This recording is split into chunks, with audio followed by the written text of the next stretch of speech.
Hello, my lovely. How are you? I'm okay. For those of you who are listening to this, we are recording this on February 17th, 2025. And some things are a little bit up in the air. Hmm. Um, Kat and I have been talking about our conversations and so I'm incredibly happy to see you again today, my love, because I've been thinking about love on the edge of heartbreak. So my heart has been breaking this last week. Um, I don't know if I mentioned earlier on any of these recordings that my husband's job was rescinded with the federal government. So he didn't have a job and he was looking everywhere and he finally ended up back in Alaska. Um, and that has been its own version of sadness because, he's not here. We have kids, blah, blah, blah. But I've been thinking a lot. And my heart is breaking for what's happening in the United States of America. Mm-hmm. And you and I have been talking a lot about that. And so I've really been thinking about love on the edge of heartbreak. And um and so here I have a question. I have some questions for you today. Hmm. Um the first one, because I've had a hard time with this last week, is how can we be more gentle with ourselves at this time of such gross upheaval? And by gross, Hmm. I mean big. Like this is such a how can we be more gentle with ourselves? Hmm. Because I'm having a hard time being gentle with myself. I think so. I think I'm probably only going to scratch the surface on what I think about this. A, because there's so much to say if you think about that deeply, and B, because, you know, yeah, we'd be here for hours and hours. I think we have to, again, I think I probably said this on this podcast previously. Most powerful thing that any of us can do at this time is to try and understand the water that we are swimming in Mm, and figure out which bits are real and which bits are an illusion. And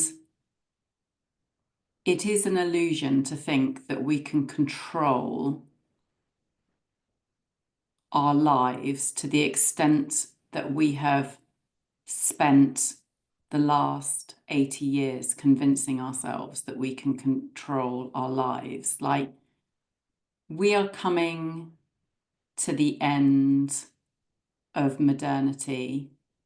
Modernity has been fueled by the Enlightenment and the idea that humankind could exert complete control over nature, and that science was all powerful and all knowing. mhm, And those things just aren't true. And so I think our tendency to beat ourselves up comes from a mistaken belief that we somehow are responsible for our destiny, that mm, we should be doing more, that we somehow, if only we had done this or that or the other, things would be different. And I think the greatest gift we can give ourselves, we can grant ourselves at the moment, is deepening our acknowledgement of the reality that at any given moment, we can only do our best in accordance with our particular set of values and moral compass. And that even when we feel we are doing our best by our particular moral compass, there is absolutely no guarantee that you will get the outcome that you desire. You know what I love about that is that I'm a big fan of sobriety movements and the first thing you do when you go to AA is you admit that you have no control. And I think it is the foundation for healing, right? Like for healing shame, for healing heartbreak, right? Is to just realize that we really don't have anything that we can control. And when I was learning from one of my teachers, Eileen, and she talks about criticism addiction, how we get addicted to criticizing ourselves and other people as a deflection point for not going deeper into the soul. And I think it's such a I think it's such a beautiful, like, foundational jumping off point to realize that in the surrender to acknowledging that we really don't have control. And you brought up destiny, and I live in America where manifest destiny is what fueled the Western expansion to just kill everything and everyone and take it all the land over. And it's so much what we are dealing with right here in the United States, right? Is this idea of it's, well, I can just take over anything because it's my destiny, right? And the real destiny, I think, is towards grace and compassion and releasing and surrendering this idea that we have control over anything. Because I really love what you said, because I think it's the touch point to healing. So I'm going to go a little bit further than that, actually, and propose that destiny is achieving or fulfilling your destiny is understanding who you truly are Mm. and who Yeah. you were always meant to be, such Mhm. that when you are on your deathbed, you can reconcile with yourself and you can know Mm. that you led a congruent life Mhm. and that you made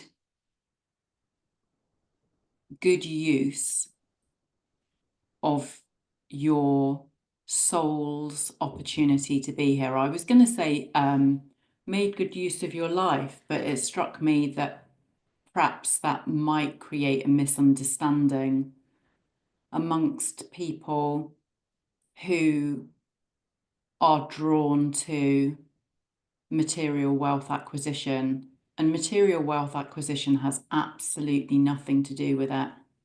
It No. is everything to do with, while I was here, did I, to the best of my ability, fulfill my soul's potential? And you know what? You know what that is. You know what it is. It's the quiet sensation that tugs at you at 2 a.m. and calls for you to know who you are. And I would love to add to that that did you did you love deeply with your whole heart, even if it risked being hurt, Yeah, even if you risked heartbreak? rejection. Yeah. Love that. Mm. Okay, here's my next question for you. Uh, how can we go beyond the ordinary, past the chaos, to trust our inner vision? That soul's calling you were just talking about.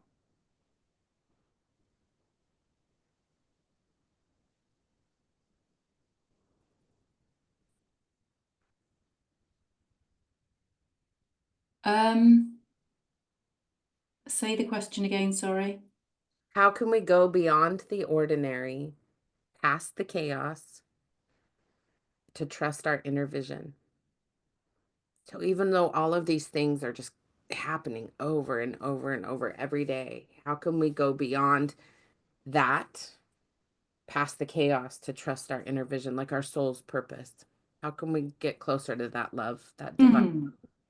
Well, so first of all, we have to give ourselves the space to identify what that soul's purpose or vision is, right? And we have all these gadgets and gizmos that are deliberately, willfully designed to distract us from doing that work. Mm. And so I believe that as a very first step, you have to give yourself the space to identify what it is that you believe you are here for. Mm. And if you have the luxury of being able to visit a therapist who is good enough, you might be able to do that work. Equally, you might have to do that semi-independently, and all of the space providing rituals and techniques that help create that space include things like meditation, exercising, breath work, yoga, anything anything that allows you to be alone with yourself, which I know a lot of people are frightened of, right? But we have to hear ourselves. We have to make the space to hear that part of ourselves that desperately does want to be heard. And no, you're not mad. Modern science might try and convince you that a voice inside your head is a sign of madness. I don't believe it is. If that voice is telling you to go out and knife somebody or shoot somebody up, yeah, perhaps not so good. But if that little voice is saying, who am I? Mm. What might I be? That little voice is worth listening to. And I had this experience 5 or 6 years ago, so I can share my experience. I it was in the first lockdown, Mhm. and I was on a Zoom call with somebody, and I was talking about the fact that I had been invited to take part in a hypnotherapy session. Somebody that I know was working with somebody else who was pivoting away from being a solicitor, a lawyer in her full-time day job, towards being a hypnotherapist. And because the pandemic had happened and we'd all been forced into lockdown, she wanted to be able to test whether or not she could use her skill set virtually, Mhm. because obviously face to face was banned. Um, and so I was invited I basically was given a free session, and I was invited to think about something within myself that I sought to address. And first, straight off the bat, I was like, oh, I don't really know. There's nothing particularly that I want to fix. And then as I reflected more deeply, I realized that I had some hangover trauma from an event that had happened 19 years previously, when I had been verbally and emotionally violated by a despicable, unprofessional client Mm. that I had come into contact with. And she had been so aggressively nasty to me. And I had a bit at the time, I mean, at the time I was like 29, I had no Right. sounding board, I had no support network that could understand the extent of that trauma that she willfully inflicted on me. Anyway, blah, blah. So I realized that was something that I could seek to address, because I realized the extent to which it had inhibited me from fulfilling my potential for 19 years. Wow. Anyway, I tell you all of this because I have to tell you how hard I found it to find the words that accurately represented the emotional wound that she had Mhm, created within me. And when, and the first time that those words come out, they're not the right words, but it's a half-baked attempt to try and manifest your truth. mhm, But the act of surfacing those words, which also surfaced the story, mhm, I felt something shift in me. And immediately, the act of trying to define the grief and trauma that I felt as a result of that situation, I felt something lift. I felt lighter. mhm, Just the act of being able to vocalize your feelings mhm. is hugely liberating. And so, for me, in answer to your question, I think if you can find the space to sit with yourself, get comfortable with yourself to a point where you feel like you have the words to be able to articulate what it is within you that needs saying, then you can have a conversation with a trusted other person. And that moves everything on because liberating yourself is an act of resistance. Liberating yourself from everything that you have internalized, that you've suppressed because you don't feel as if the system within which we operate in 2025 will hear you, will support you, will bear witness to what it is that you have experienced.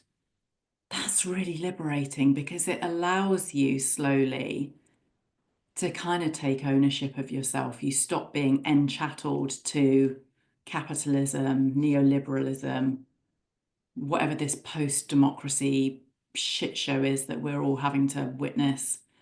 So I want to stop you for a minute because there's a couple of things that are coming up for me and I don't want to forget them. One of them is that I think we have to simplify our soul's vision. So um in in in this idea of, so I don't meditate. I fucking hate meditating. I hate it. Like I do not sit quietly on a cushion and allow my mind to quiet. I don't. I discovered I hate, like I despise it.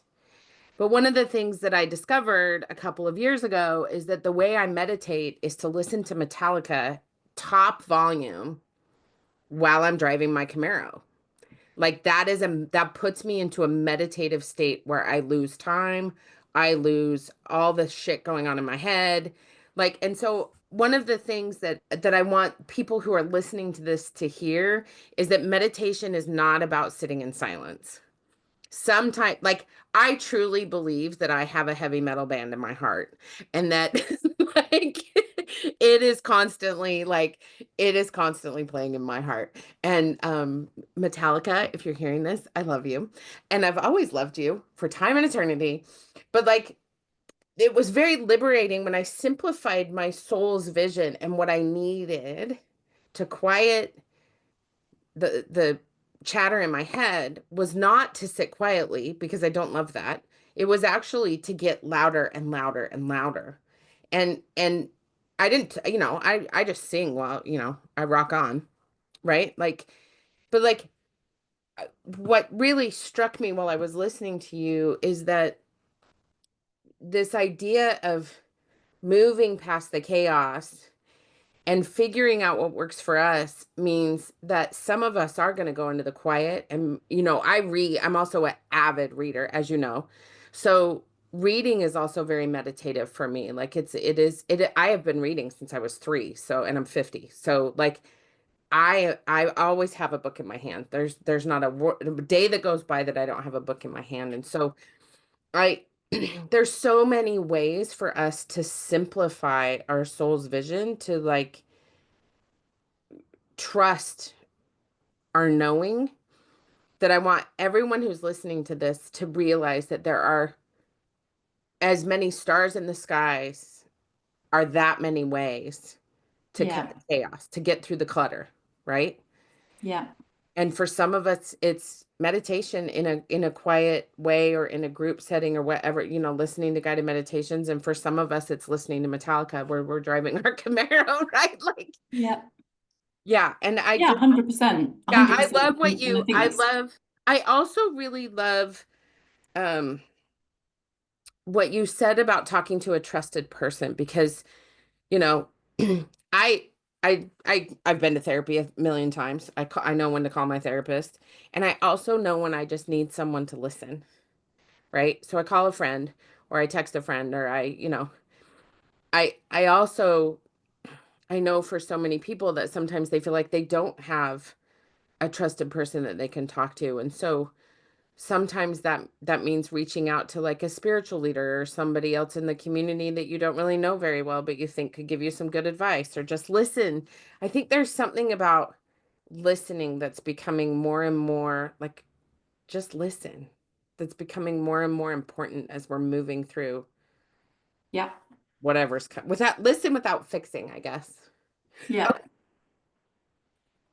Um Bearing witness, I would say, sorry, just to yeah. bearing witness, Yes, bearing witness.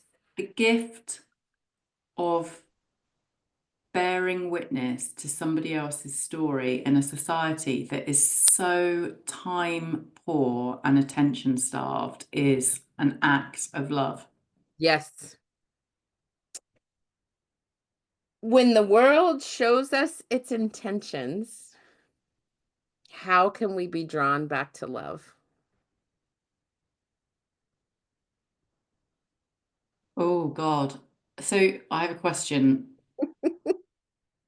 When you say the world, do you mean like the universal life force, or do you mean I mean what's going on in real bad actors in the world? I mean what's going on in real time. Whether it's that um it that whether it's your world in your immediate circle, the world collectively, the world globally, like we are in the middle of, I've been saying this for years. This what happens to one of us happens to all of us, right? Like there's this huge ripple effect going on right now. And every day the world shows us its intentions, whether our world is at a micro level or a macro level, whether it's big or Mm. small. And mostly my question is really how each day, each how can we be drawn back to love? Like how do you draw yourself back to love while acknowledging all the things that are going on in your world?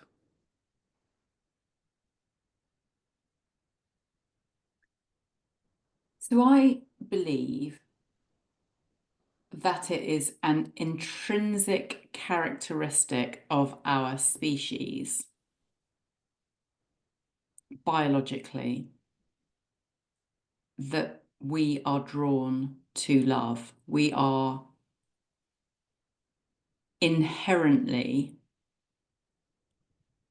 designed to live in communities that are nurturing and supportive. And the biggest travesty of the last era has been to convince us that we don't need those communities. Mhm. So I guess a question that I might ask myself to bring me back to love is what really matters. Mhm. Like, If this is my last day on this earth, if this is my last day or my last hour, what will have mattered? Yeah. Because it will not be the shit that you are surrounding yourself with. Yeah. I've been thinking a lot about what is prayer, right? And uh Anne Lamott has this great quote where she's like, help, please, thank you. Like that's her prayer. Help, please, thank you. And that the idea of what really matters is like I th- it's not the panic. It's not the worry. It's not, oh my God, what am I gonna do? It's who do I love? Who is here at the end? Mm, Um, and if no one's there at the end, who do you love? mm, Right? And I hope at the end of my life that I'm thinking about the people and my dogs and mm, even Potato, that little shit. Like I hope that I'm reflecting back on how I loved hard and broke hard and did all I can and and just this idea of doing that now. Like how can we be drawn back to love now as if it is our last hour and our last moment? And I can tell you, I would panic a hell of a lot less about whether or not I can afford groceries. I really would. I'd be like, well, I know that's going to fall in place. It's okay. mm, Been here before, you know. mm, mm, I really I'm actually where I'm sitting. I love that I have my Marys behind me, but I also like I'm looking at this altar, my desk altar in front of me. And like as I look at it, I think, wow, there's like some really awesome the things that I've called into that space are so beautiful. And one of them is a picture of me laughing hysterically when I was like 19 with my head thrown back and I'm laughing so hard I'm dying. And one of my friends caught that picture and that's what matters. mm. Yeah. I made a friend laugh last night on the phone and she said, "Thank you for making me laugh." And I was like, "A girl, I could go all day." We were talking about readers and middle age and how you lose your readers and then you put the other pair on and then you realize that it's on the top of your head and like it's those little daily moments, Kat, where like I think that's what draws us back to love. Yeah. When you get to our age, it's highly likely that somebody that you loved has died, Oh yeah. right? Oh, for Highly sure. likely. And if that is the case, it's also highly likely that somebody has died in a slow, drawn out way, or maybe in a very cataclysmic, Mhm. quick moment, gone in a Yeah. moment. The one thing that I've always noticed about death is that when you are enacting care for somebody who's been touched by grief, humor always shows up. Mhm. We call it dark humor, and we laugh through our tears, Yeah. and it's what makes living durable, Mm. bearable. Mhm. Oh, So, I love yeah. that, Kat. I love that. All right, here's my last question. What are the ways you cultivate love in the midst of heartbreak? Wow. So immediately I want to say that it's so important not to lose yourself. It's so important. If you are heartbroken by the end of a relationship, there is a strong possibility that you may well also have been told that you are somehow responsible for the end of that relationship. And that is half true. Mhm. But two people Mhm. are in, or maybe three, who knows? But two people typically are what make up a relationship, and you are only ever responsible for your half. Now, I don't know, you may be a narcissist listening to this podcast, but the chances are that you are a decent, loving human being. And to make your way through the end of a relationship and heartbreak,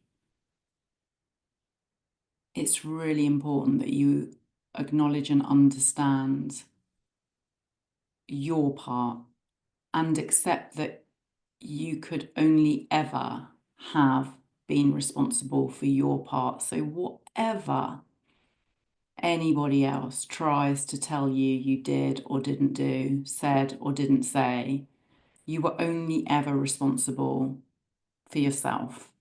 And I have been through this with somebody who couldn't take responsibility for themselves. And it takes it takes time to see and to realize that you can only really be responsible. You can only be responsible for yourself. And I think that once you've come to that understanding, things do become a bit more bearable. I think we live in a culture that is very, very quick to point the finger at others and really quick to cast blame and shame. And it does nobody any good. The person that is busy blaming the other person isn't learning from the experience that they have just undergone. And that's not love, that's ego. Right. And the person who is being blamed is sent into a shame spiral, which is crippling. Which is also Unless not you've love, got it's ego. exactly, but but if you all of the things, and so yeah, it's a big question. I don't even know whether I've got the answer to It that. is a big question, and part of the reason I'm asking is because I also want other people to who are listening to this to take that question. Like, I want people to really think about how do we cultivate love in the midst of heartbreak, and especially, I mean, I'm thinking about this on, like, my heart is breaking for all of the people who are going to suffer for what's coming in this country.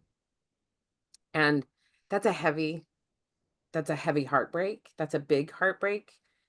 Um, and I'm thinking about all the ways that I'm cultivating love for myself and the people that are in my circle. And like sometimes it's very simple. Like I sat and listened to a bird singing outside my bathroom window for like 10 minutes 2 days ago. Like I just stared at it while it was singing. And the other day I was standing in my garden in the rain and this hummingbird like came and like hit me in the head and then veered off.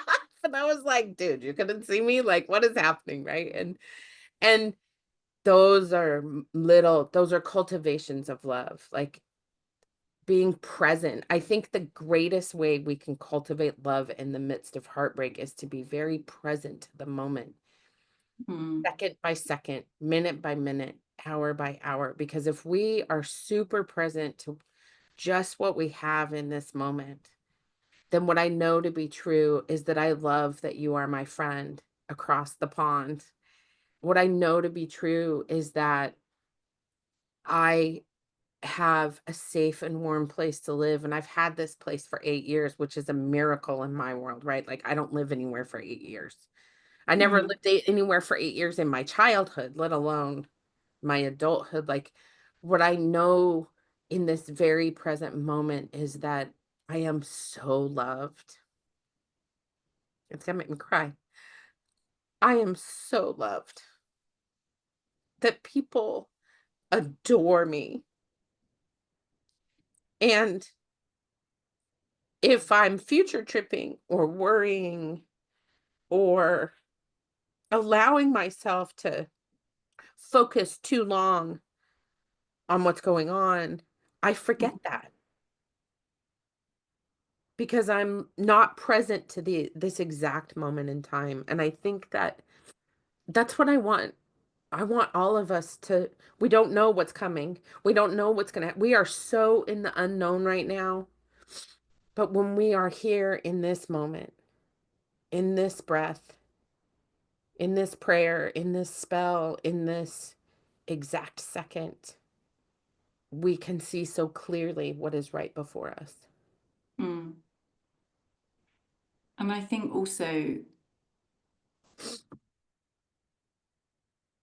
we are all exactly who we are meant to be in this moment, and we need to, we've talked about this in previous podcasts, we need to ditch the fallacy of perfectionism. We are here.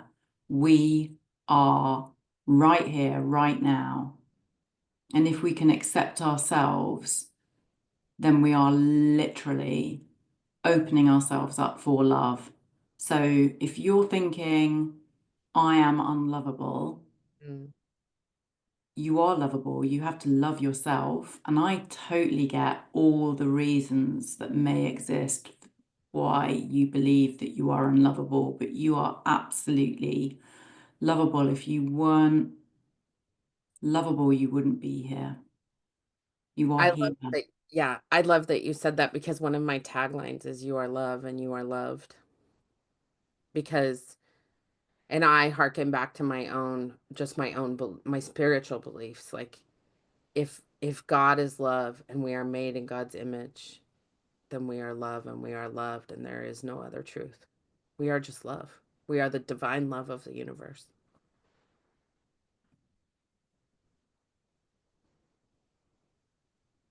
Thank you, Kat. Is You are welcome. there anything else you want to say? There is, but I feel like that's a whole different podcast conversation. So let's park that for the next time around. Sounds good. I love you. Thank you. I love you too.